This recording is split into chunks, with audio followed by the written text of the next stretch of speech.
Ahí está. Muy bien.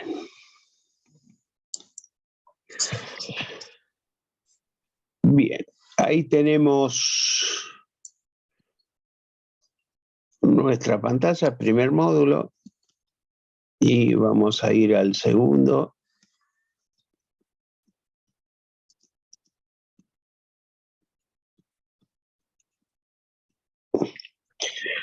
Bueno, hoy lo que vamos a ver es, vamos a hablar un poco de criptografía clásica.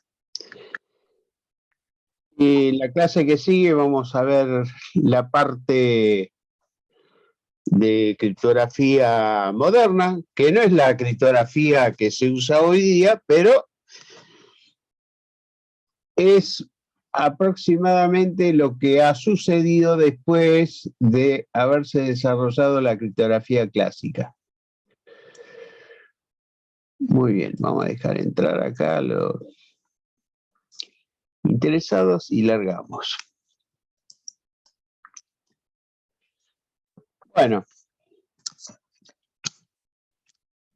vamos a empezar a aclarar que la criptografía no es un invento de los años modernos, sino que nace prácticamente con el desarrollo de la cultura. Y la cultura, como tal, se desarrolla a partir del lenguaje escrito. O sea, cuando comenzó el lenguaje escrito, ya aparecieron los primeros intentos de proteger información. Acá la criptografía clásica se refiere prácticamente en forma exclusiva al tema de la confidencialidad. O sea, dentro de los 4 objetivos de la criptografía, el único que abarcó la criptografía clásica es el tema de ocultar información y hacérsela llegar solamente a aquellos que estén autorizados. Acá tenemos un ejemplo, arriba a la izquierda, de escritura cuneiforme, que usaban los asirios, caldeos, en la cual ya aparecían determinados símbolos que no han podido ser reconstituidos en otro idioma y que probablemente se refieren a algún tipo de conocimiento oculto. O sea, acá estamos hablando de casi 4.000 años antes de Cristo, no sé, hace bastante tiempo. Arriba a la derecha tenemos un ejemplo de jeroglíficos donde sí se ha podido reconstituir que determinado lenguaje interno de los egipcios estaba dedicado exclusivamente a la casta sacerdotal, o sea, se transmitía información de esa manera.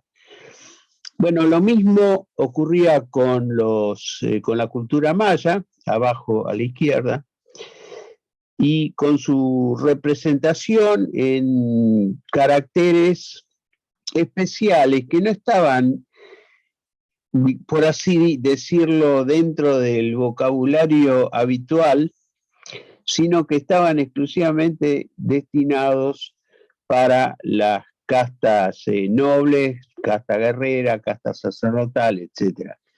Y fueron los primeros usuarios de la criptografía.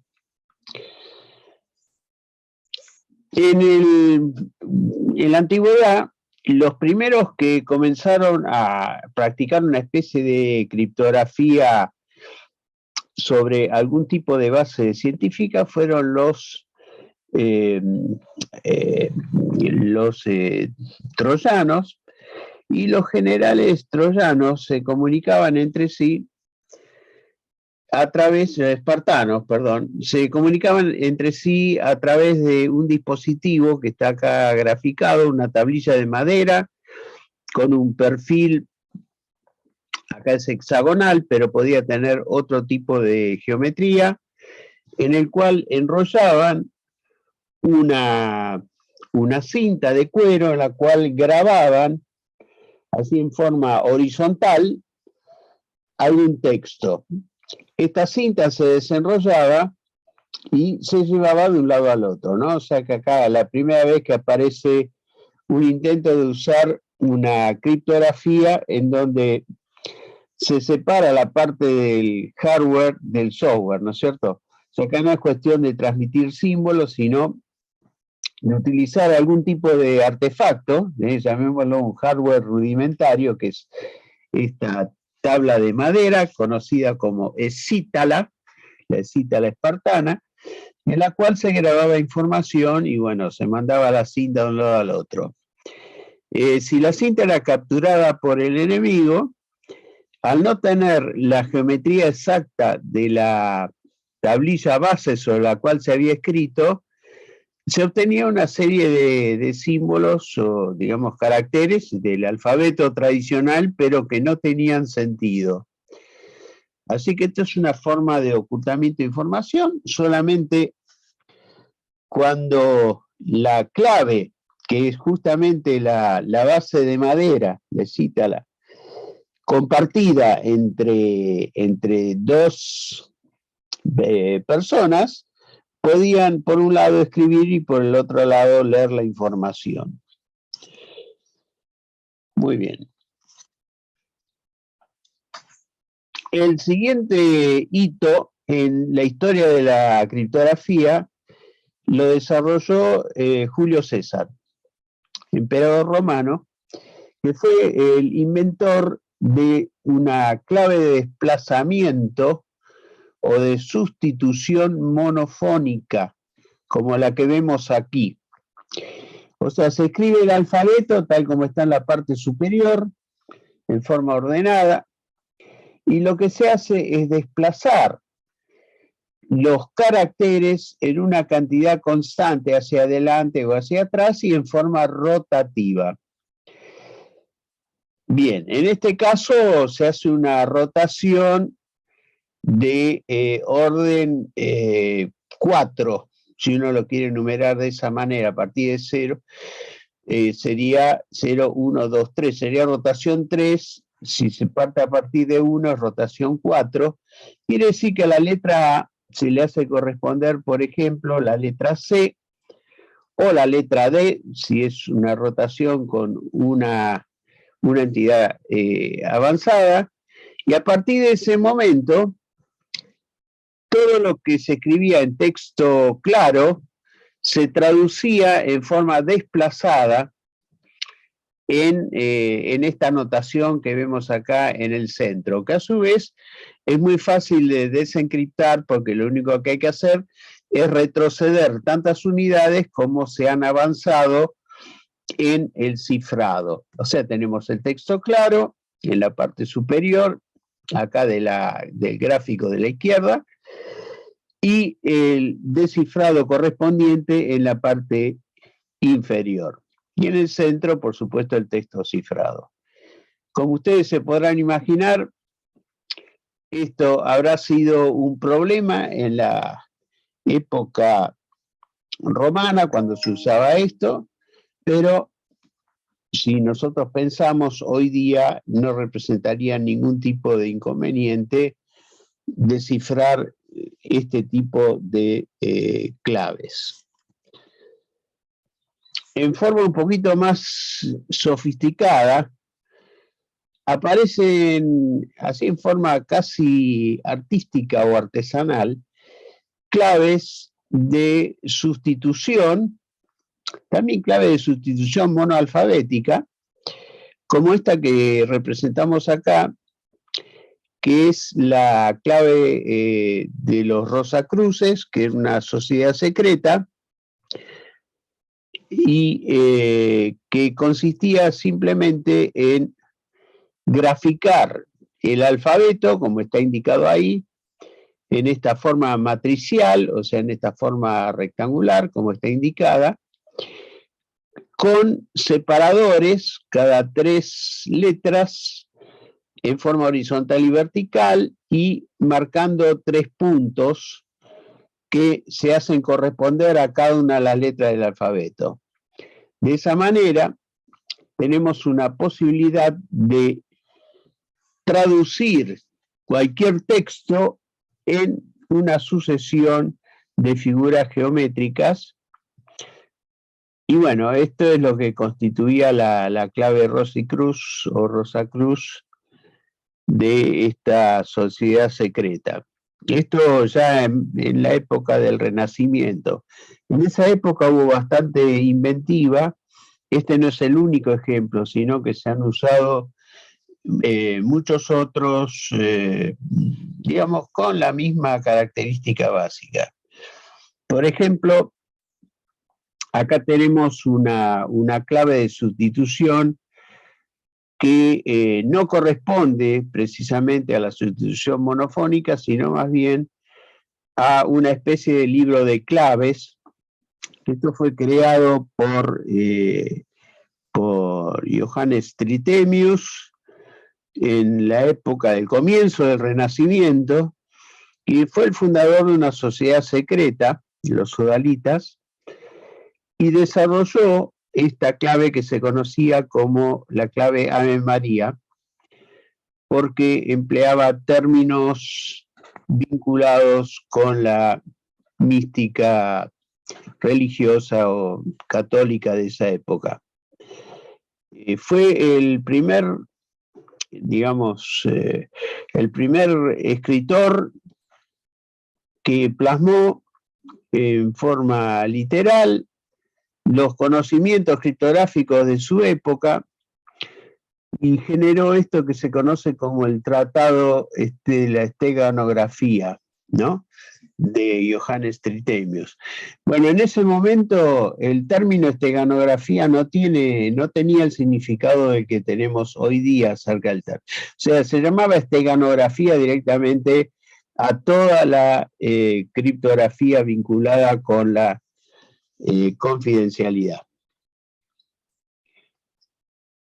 Y acá aparecen algunos ejemplos interesantes de los usos y las consecuencias de la criptografía. Por ejemplo, también en esa época, en la época del Renacimiento, un secretario de Isabel I de Inglaterra, y que era Francis Walsingham, tenía una afición hacia la criptología y se dedicaba a criptografiar información proveniente de otras fuentes. A ver, un segundito, vamos a dejar entrar a... Ahí está, muy bien. Bueno, entre los cuales rescató cartas que le dirigía un tal Anthony Babington a María Estuardo, que era la prima de Isabel I, pero era católica, ¿no? Isabel I era evangélica, por así decirlo, y Ana Bolena, María Estuardo, una católica ferviente. Bueno, entonces, que era la prima, casualmente. Pero esta persona, Anthony Babington, era un conspirador que lo que quería era liberar de la prisión de la Torre de Londres a María Estuardo. Y le dirigía, o se dirigían entre ellos cartas a través de un código de sustitución que está representado acá a la izquierda, pero que fue quebrado criptoanalíticamente por Francis Walsingham, y eso le costó nada más ni nada menos que la cabeza a los dos conspiradores, ¿no? Acá un lindo ejemplo como el mal uso de la criptografía puede ser costoso. Muy bien.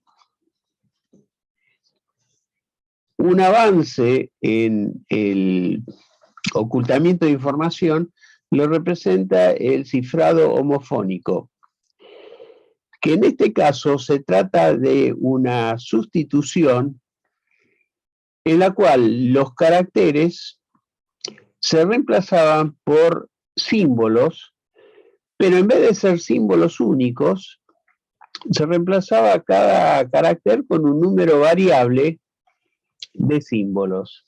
Esto dificultó enormemente el criptoanálisis, ¿no es cierto? El criptoanálisis de la sustitución simple era bastante elemental porque ya en esa época, en el Renacimiento, se dieron cuenta que haciendo una estadística de frecuencias de los caracteres cifrados en las sustituciones monoalfabéticas, permite emparejar eso con la frecuencia de las letras del idioma, con lo cual uno podía reconstituir parcial o totalmente los mensajes cifrados, ¿no? Y bueno, al reemplazar las letras por un conjunto de caracteres, lo que se conoce justamente como cifrado homofónico, uno podía usar en forma aleatoria cualquiera de los caracteres asignados a una letra, con lo cual la frecuencia de esos caracteres en el texto se hacía cada vez más escasa y dificultaba o impedía directamente el quiebre. Bueno, acá tenemos otro ejemplo, otra clave homofónica desarrollada cerca de 1600, y esta es la que utilizó, acá está a la derecha, la que utilizó Enrique II, el rey de Francia. Pero no solo ellos, digamos, no solo los franceses, sino en esa época que estaban de moda los caballeros conocidos como condottieri o conductores en la Italia feudal, se dedicaban también a intercambiar mensajes, generalmente de uso militar, entre sus aliados, y ahí cada ciudad, como decía, el código de Florencia o el código de Milán, cada uno tenía su propio código y se comunicaba de esa manera, dificultando el entendimiento del resto. Bueno, el gran avance que se produjo en el área de la criptología aparece con el desarrollo de las sustituciones polialfabéticas. O sea, ¿qué es una sustitución polialfabética? En que un carácter se reemplaza en forma consistente por otro carácter, independientemente de la posición que ocupa la letra dentro del texto. Quiere decir que en vez de hacer una sustitución letra a letra, se hacían sustituciones por palabras según su posición, ¿no? Bueno, después nosotros vamos a ver algunos ejemplos prácticos cuando avancemos en la parte del curso 101 con la criptología clásica, viendo ya un poquito más en detalle cómo funciona esto y viendo un poco la base matemática que hay atrás, ¿no? Que es bastante interesante. Esencialmente se trabajaba con una matriz, o sea, una tabla como la que vemos acá abajo a la izquierda, en la cual en cada fila se escribían las letras desplazadas al estilo de Julio César. O sea, la letra A, por ejemplo, en la primera fila de esa matriz, tiene el mismo ordenamiento que los rótulos de columna. En la fila B ya están todos todo ese conjunto desplazado un lugar hacia la izquierda, y así sucesivamente. Se van desplazando de a uno y aparecen justamente ahí las 26 sustituciones. De tal manera que si uno utiliza una clave que está formada por un conjunto de letras o una palabra cualquiera, uno está en condiciones de ir traduciendo letra por letra según la posición de la letra y la posición correspondiente en la clave, el símbolo que corresponda. Por ejemplo, Si estamos con la clave B larga, ¿no es cierto? Y aparece la letra C como texto plano, el cifrado correspondiente será la D, que es la intersección entre la fila B y la columna C, ¿no? Entonces, de esa manera uno podía seguir adelante. Lo que está dibujado, lo representado arriba a la izquierda, es el famoso cryptex, que hace una sustitución polialfabética y que fue usado en el libro de Código Da Vinci, que tuvo su fama también a partir de esa película. Muy bien, este cifrado tiene la característica que se lo consideraba prácticamente inviolable hasta fines del siglo XIX. Una pregunta. Sí.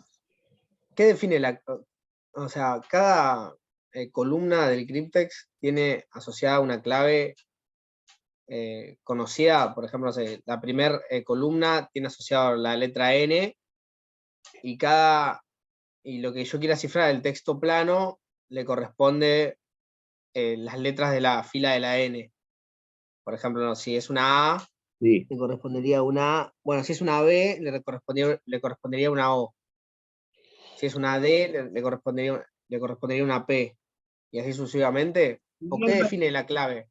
No, la clave está definida, en este caso en el cryptex, está definida por la palabra que uno pone en coherencia dentro de los dos triángulos marcadores. Por ejemplo, ahí está la palabra apple, manzana.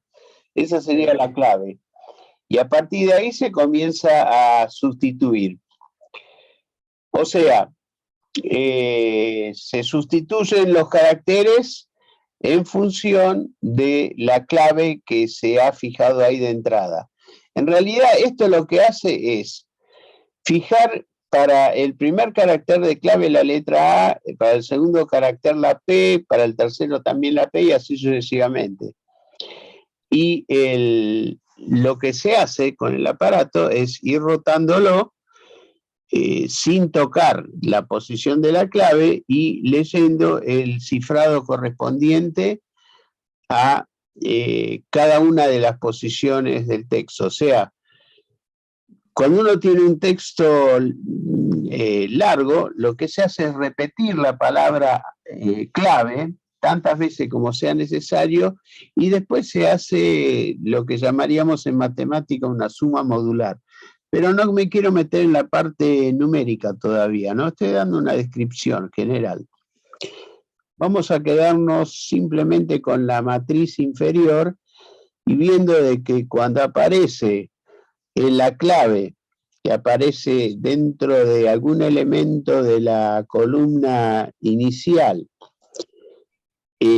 una letra cualquiera, se busca en la, digamos, si por ejemplo estamos con la letra M en la primer columna y queremos cifrar una R, se busca la intersección de la fila M con la columna R y se busca cuál es el carácter que cruza a ambos. Y así se va cifrando letra por letra. Bueno, este es el mecanismo polialfabético. Después vamos a volver sobre esto. Lo vamos a ver con ejemplos numéricos que acá es un poquito difícil de recuperar. Este aparato, así como lo ven, en realidad no sirve para cifrar el cryptex.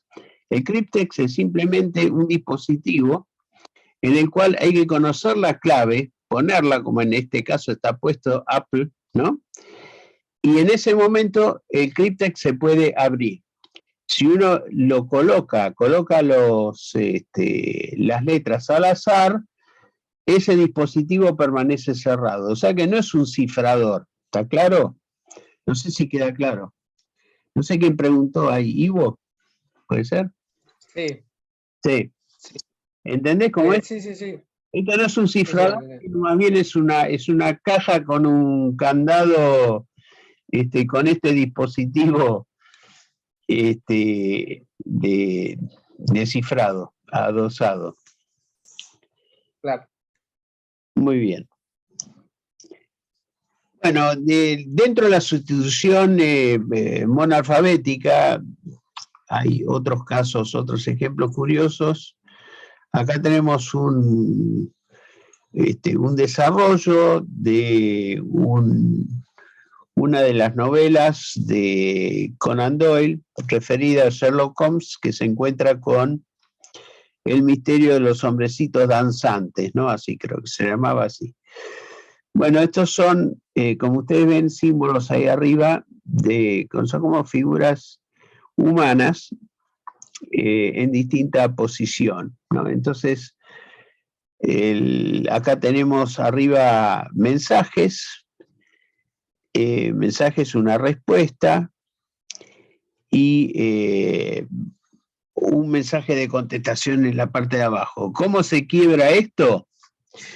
Bueno, el quiebre de esto es bastante elemental. Lo único que hay que hacer es recopilar las frecuencias de aparición de cada uno de estos símbolos en un determinado cifrado y generar un histograma. Un histograma que ordene la frecuencia de aparición en forma descendente, de mayor a menor. Y después uno sabe, por ejemplo, que en un determinado idioma como inglés, la frecuencia de las letras es totalmente dispar, o sea, no es una frecuencia uniforme, sino que sigue una distribución más bien de tipo exponencial, decreciente, y con esa frecuencia de letras uno puede emparejar la frecuencia de símbolos con la frecuencia de letras y de esa manera se quiebra la sustitución monoalfabética. Bueno, esto es simplemente un ejemplo más de lo que ha ocurrido. Esto se ha sofisticado prácticamente en forma electromecánica, y acá tenemos un ejemplo de un aparato cifrador conocido como púrpura, que fue usado por la Marina japonesa durante la Segunda Guerra Mundial. Bueno, curiosamente, este aparato también fue descifrado por los aliados, en Norteamérica, y le costó la vida al almirante Yamamoto, que está ahí representado a la izquierda. Otro caso de una persona que perdió la vida por el criptoanálisis. Lo que pasa es que los japoneses tenían también la costumbre, o es más bien una costumbre de Yamamoto, ¿no?, de criptografiar todos los recorridos de inspección que hacía por avión a las bases japonesas. Una vez quebrado el código, los norteamericanos sabían exactamente por dónde y a qué hora iba a pasar el avión de Yamamoto. Entonces lo único que hicieron fue quebrar el código y esperarlo al avión con una flotilla de ataque y lo derribaron, ¿no? Eso le costó la vida justamente a Yamamoto, este equipo. Quién sabe, el prodigio más importante de la Segunda Guerra Mundial es el desarrollo de la máquina Enigma, cifrador Enigma, usado por los alemanes, que consistía, bueno, igual que la máquina púrpura, en realidad es una serie de rotores, como los que ven abajo a la izquierda. Son engranajes con distintas posiciones indicando letras. Y bueno, a medida que avanza un rotor, puede llegar a arrastrar al rotor siguiente, y así sucesivamente se van arrastrando los rotores en forma discreta, ¿no? Por supuesto, o sea, no ocupan cualquier posición, sino siempre se clavan en una posición determinada, y de esa manera se puede realizar una sustitución, en este caso una sustitución polialfabética, siguiendo la traza de las sucesivas sustituciones. Eso está graficado en la parte inferior, en el gráfico, en el esquema que está abajo a la derecha, donde vemos que cada rotor hace una sustitución de los caracteres a través de una permutación, ¿no? Una permutación es simplemente un cambio de orden de los elementos. Y esa permutación se va propagando a través de los rotores y hace que al apretar, como se muestra arriba a la derecha, una tecla en una máquina de escribir, se enciende la luz de la última letra permutada. Y eso constituye justamente la letra de la clave. Bueno, O sea, una pregunta. ¿Cómo se cifre una letra? ¿Va a depender de cómo se cifró la otra? No, el cifrado en realidad de cada letra es independiente. Lo que pasa es que cada una tiene su propio circuito. Todo esto es electromecánico. O sea, el dispositivo en sí es un conjunto de engranajes mecánicos. Pero a través del movimiento de los rotores se genera un circuito eléctrico entre la tecla que se va apretando en la máquina de escribir y la letra que sale iluminada en el tablero superior, ¿no? Que es un tablero con letras iluminadas. Entonces, uno aprieta acá, por ejemplo, está apretando la tecla S, si no me equivoco, y lo que se está iluminando, no alcanzo a ver bien, pero me parece que es la tecla N. La tecla N, diga, la luz N se enciende cuando se aprieta la tecla S. Pero eso no es constante, no era una sustitución monoalfabética constante, sino que va variando en función de las posiciones de la, digamos, de la historia de la máquina, de lo que uno vaya escribiendo. Claro, o sea, cuando yo toco una letra, se ilumina una y cambia la forma de los demás rotores, sí, haciendo que la que sigue sea sí, cualquier otra. Y no solo eso, sino que si aprieto la tecla de vuelta, se ilumina otra letra, ¿no? Es Claro, interesante. ¿cómo puedes descifrar un código así? Bueno, eso es una linda pregunta que se la dejamos a Turing, Alan Turing, y especialmente a un equipo polaco, de criptógrafos polacos, del ejército polaco, que ya en el año 1936 comenzó el criptoanálisis y entró a reconocer determinados patrones que les transfirió a los ingleses que trabajaban en Bletchley Park en ese momento en Inglaterra, el equipo conducido por Alan Turing, quien fue también el diseñador de una computadora de primera generación, podríamos decirlo así, conocida como Colossus, trabajaba con válvulas en ese momento, y gracias al trabajo de los polacos, Turing finalmente pudo quebrar o casi quebrar el código de Enigma. Incluso no había un único enigma, sino que cada fuerza usaba un enigma diferente y la clave no era solamente el circuito interno, sino también cuáles de los rotores se elegían. Por ejemplo, acá hay ilustrado 3 rotores, pero bueno, había máquinas de 4 rotores y había a veces rotores de reemplazo, o sea que había que, parte de la clave era qué rotores se usaban y cómo se colocaban esos rotores, ¿no? Porque esto es todo un sistema no conmutativo. O sea, si tengo 2 rotores, no es lo mismo A por B que B por A. Y aparte de eso tenían otro sistema adosado que era una especie de puenteo eléctrico interno, en lo cual podían hacer sustituciones entre distintas letras, y eso también formaba parte de la clave.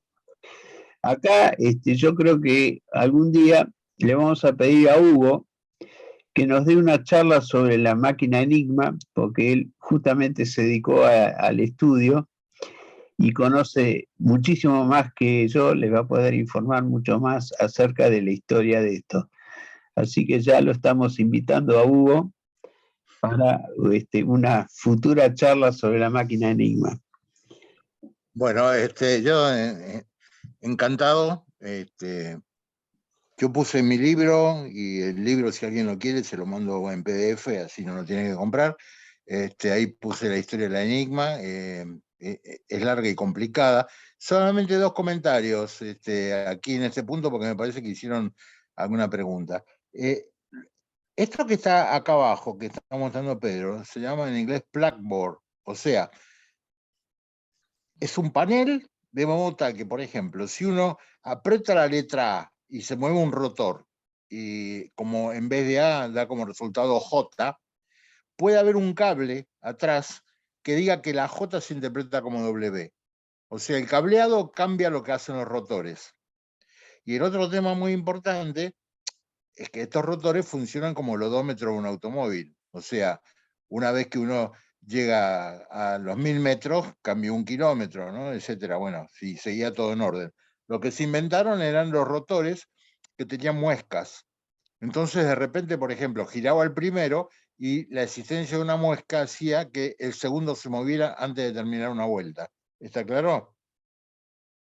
Pero bueno, si claro, les interesa esto, algunos de estos días yo tengo mucho material dado. Hay un museo Enigma en Estados Unidos que me proveyó mucha información, fotografías y demás cosas, así que si alguno de estos días, cuando termine el curso de Pedro, si quiere un día charlamos y en 1 hora, hora y pico, le cuento toda la historia de los enigmas. Y una pregunta, ¿los rotores, o sea, el 100% siempre van a terminar moviéndose de manera aleatoria? No, ¿qué grado de aleatoriedad tienen los rotores? No, el asunto es así. Cuando empezaba la transmisión a las 12 de la noche, porque cambiaban las claves siempre a la medianoche, la posición inicial de los... Por ejemplo, esto que está acá, que dice SIB larga, podía ser la clave con la cual empezaba la encripción esa noche. Con lo cual, lo primero que hacían los operadores era alinear las letras de la clave.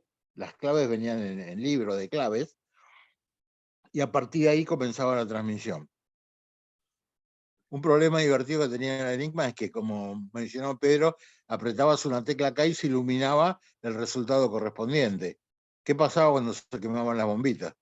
Había todo un sistema para chequear en cada Enigma que todas las bombitas funcionaran, porque por ahí se apretaban una letra, esta bombita estaba quemada, no se prendía y nadie sabía cuál era el resultado.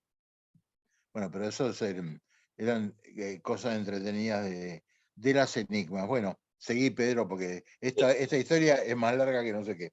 Sí, totalmente. Gracias, Hugo.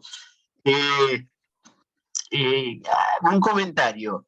Este tipo de dispositivo criptográfico está lejos de ser trivial. Acá realmente, cuando se usó este tipo de criptografía, representó un verdadero rompecabezas para aquellos que intentaban quebrarlo. En algunos casos lo lograron y en otros no. Acá tenemos esta es una máquina Enigma abierta, particular. Hay toda una historia que después se la puede contar Hugo acerca de cómo capturaron los aliados máquinas Enigma en tiempo de guerra y pudieron avanzar con su criptoanálisis. Este es un ejemplo de otro tipo de máquina, también de índole mecánica, electromecánica, conocida como la máquina Lorentz, también desarrollado por los alemanes y que se utilizaba para cifrar información telegrafiada. Bueno, acá está la historia de Bletchley Park. Esto forma parte de toda la epopeya de la máquina Enigma. Abajo a la izquierda tienen justamente la computadora Colossus, de la cual se dice que funcionaba 5 minutos y cada 5 minutos se quemaba alguna de las lámparas o los triodos que se usaban en ese momento como válvula, ¿no? O sea que era bastante divertido usar este tipo de computadora, primero porque era una computadora sin software, ¿no? Acá era todo cableado, como correspondía a la primera generación. Así que, bueno, esto todo anecdótico y corresponde a los inicios de la informática. Y acá casualmente hay una patente que fue desarrollada en el 1944, pero que no digamos, fue presentada en el 44, pero no terminó siendo aprobada hasta el año 2001. Curiosamente es una máquina que, al estilo de las máquinas Enigma, pero muchísimo más sofisticado, de tal manera de que esta no ha podido ser quebrada hasta la fecha. Pero ya nadie lo intenta. Mientras tanto aparece una generación nueva de protocolos criptográficos que reemplazan toda esta ferretería a través del software. Bueno, acá tenemos un cifrado típico de sustitución monoalfabética. Fíjense que esto parece un texto escrito por los griegos, ¿no? Porque tiene alfabetos griegos, mayúscula, pero simplemente es una sustitución de esos caracteres correspondientes cada uno a una determinada letra. Como es una sustitución monoalfabética, esto se ataca, como lo habíamos comentado previamente, se calculan las frecuencias de aparición de esos caracteres, tal como está en la parte superior, y se ordena en lo que se conoce como histograma de frecuencias, de mayor a menor. Y abajo, si ustedes miran los rótulos de la fila, o sea, la columna de lo que sería el eje X, aparecen en frecuencia decreciente las letras del idioma inglés, que justamente comienzan con la frase eta o in. Bueno, esto permite reemplazar cada símbolo correspondiente a una determinada frecuencia por una letra. Y si el texto cifrado es suficientemente largo, este método es infalible, o sea, termina descifrando. Si el cifrado fuese corto, a medida que se hace cada vez más corto, se vuelve más incierto este ataque, ¿no? O sea que todo depende de la cantidad de cifrado que uno esté generando con este método. Bueno, el cifrado polialfabético, que habíamos mencionado a Wegener, esta es la tabla Wegener ampliada, y acá tenemos justamente la operatoria del Wegener. Tenemos un texto que está en la parte, en esta matriz inferior, tenemos texto, clave y cifrado. El texto, bueno, cualquier sucesión de caracteres que uno quiere transmitir. Creo que corresponde a la parte de texto plano. Y la clave es, en este caso, una palabra, vintage, que se repite en forma continua, usando tantas letras como caracteres tenga el texto. Y a partir de ese momento se hace la sustitución correspondiente. Digamos, la primer letra de cada fila representa, por ejemplo, al texto cifrado. Y la primer letra de la primer columna al texto en claro correspondiente. Y se busca la intersección entre la columna correspondiente y la fila. En ese momento apunta a algún elemento de la matriz que representa el cifrado correspondiente. Bueno, esto evidentemente es más complejo de ser atacado por métodos de frecuencias, pero también sucumben ante ataques estadísticos un poquito más sofisticados. Bueno, después esto lo vamos a ver un poquito más en detalle, lo voy a pasar un poco rápido por encima. El criptoanálisis de las sustituciones polialfabéticas comienzan encontrando la longitud de la clave. Cuando uno encuentra la longitud de la clave, el texto se puede escribir, en vez de escribirlo en forma lineal, como está acá, se escribe en forma matricial, generando tantas filas como tenga la propia clave, como la propia longitud de la clave. En ese momento, cada fila representa una sustitución monoalfabética, con lo cual se ataca fila por fila con el método estadístico mencionado anteriormente. Bueno, hay algunos elementos...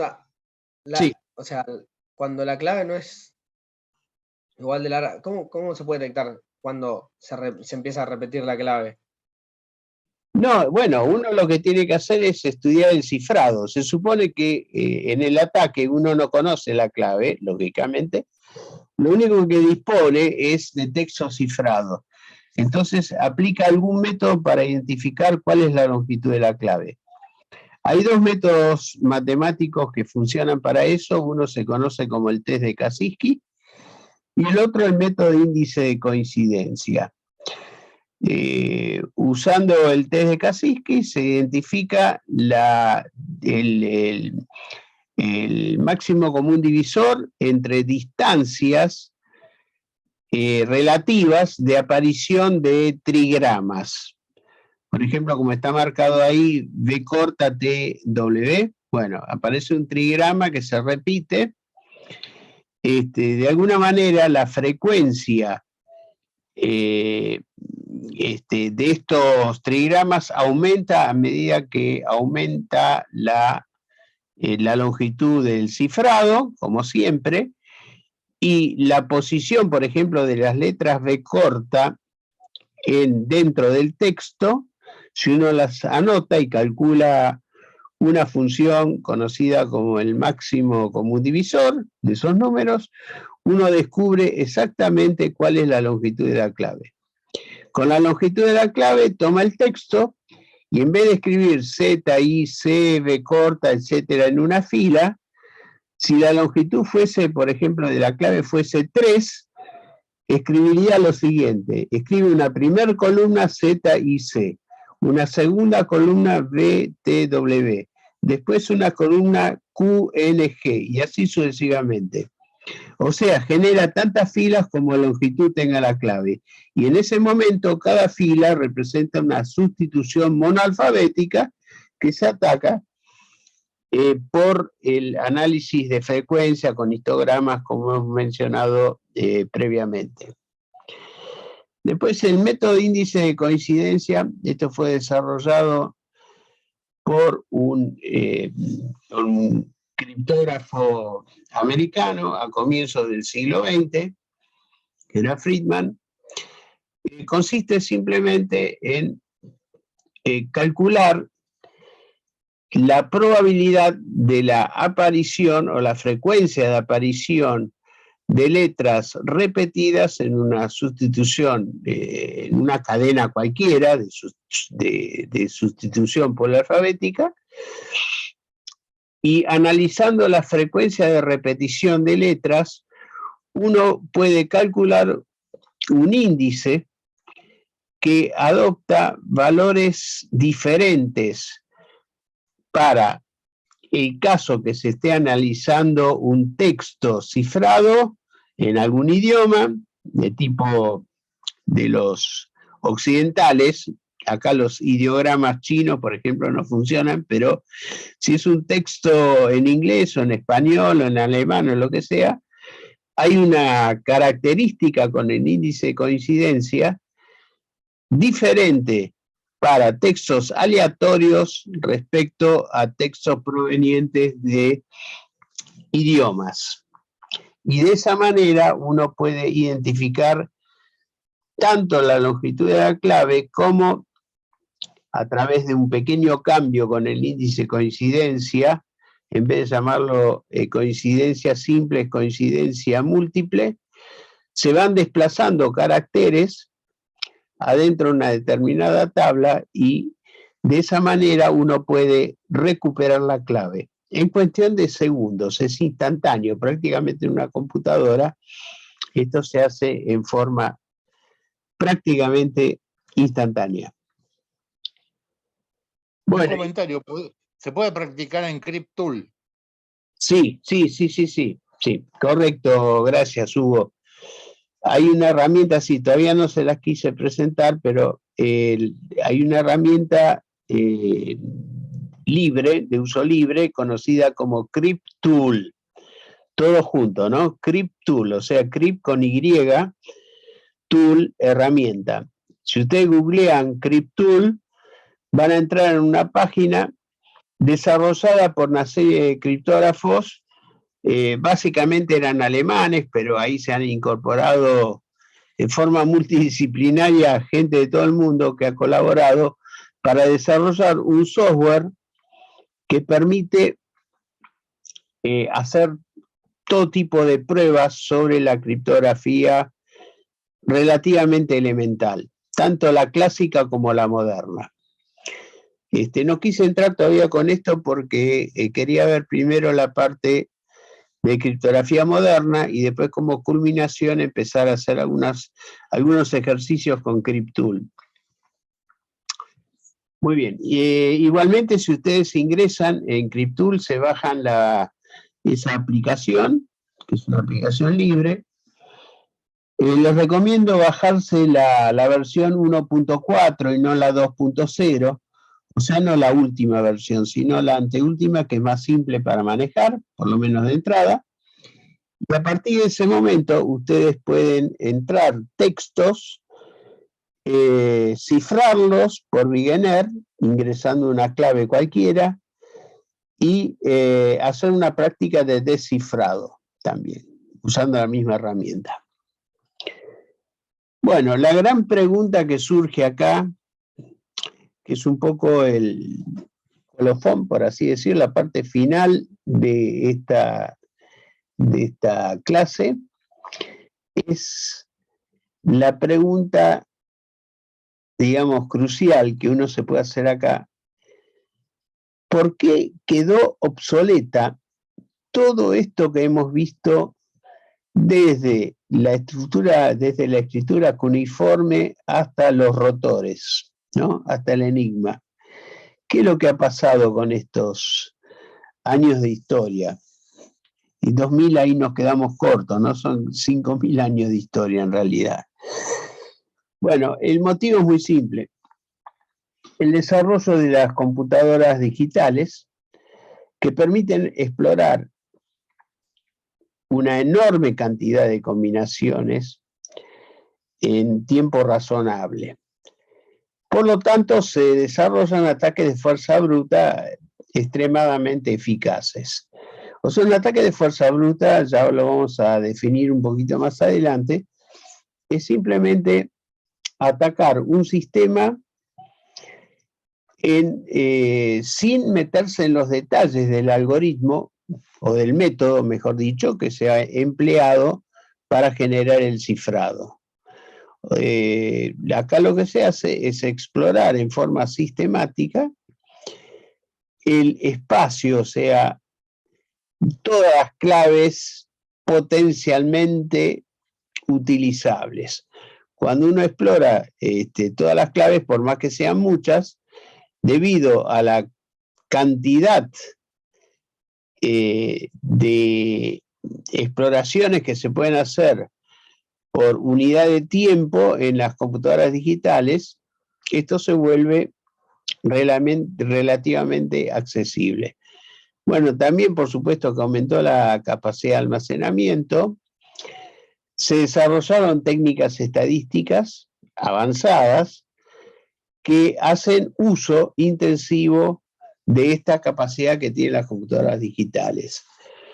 Ya vamos a ver que en la criptografía moderna aparecen métodos que serían impensables haber sido utilizados con anterioridad, por más que la matemática de la cual se disponía en el siglo XVII, por ejemplo, hubiese permitido desarrollar estos métodos, pero no se hicieron porque no estaba el hardware adecuado como para poder implementar.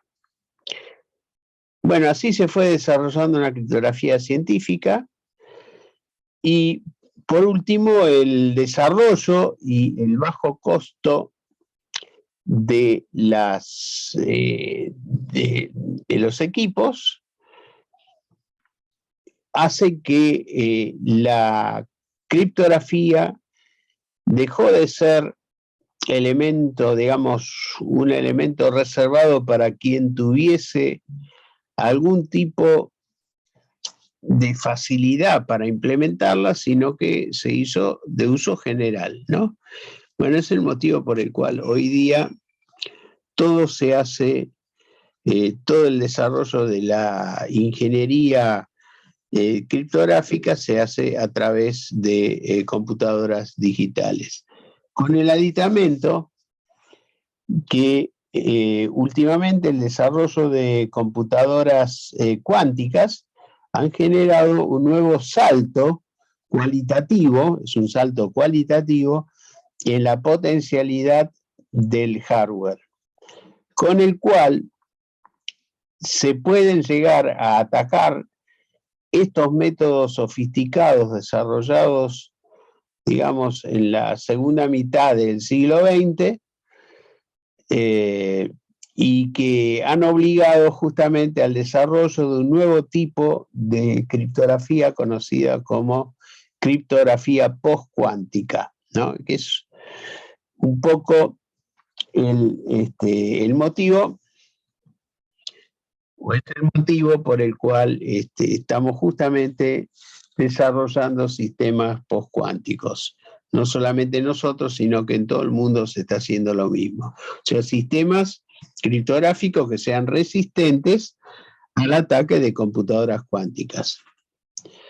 Bueno, acá hay una serie de un cuestionario que por cuestiones, digamos, por razones de tiempo, no voy a desarrollar, pero seguramente con lo que hemos visto hoy, ustedes están en condiciones de llegar a resolver. Y si tienen algún tipo de problema, siéntanse con total libertad de escribirme o hacer algún comentario sobre este cuestionario y con gusto los voy a orientar. Así que, por motivos de organización, vamos a finalizar esta clase y lo que me gustaría hacer ahora es arreglar con ustedes o convenir cómo seguimos adelante con los horarios de clase. ¿A ustedes les conviene seguir adelante con estas clases de los lunes a las 4? ¿Resultan cómodas o hay problemas?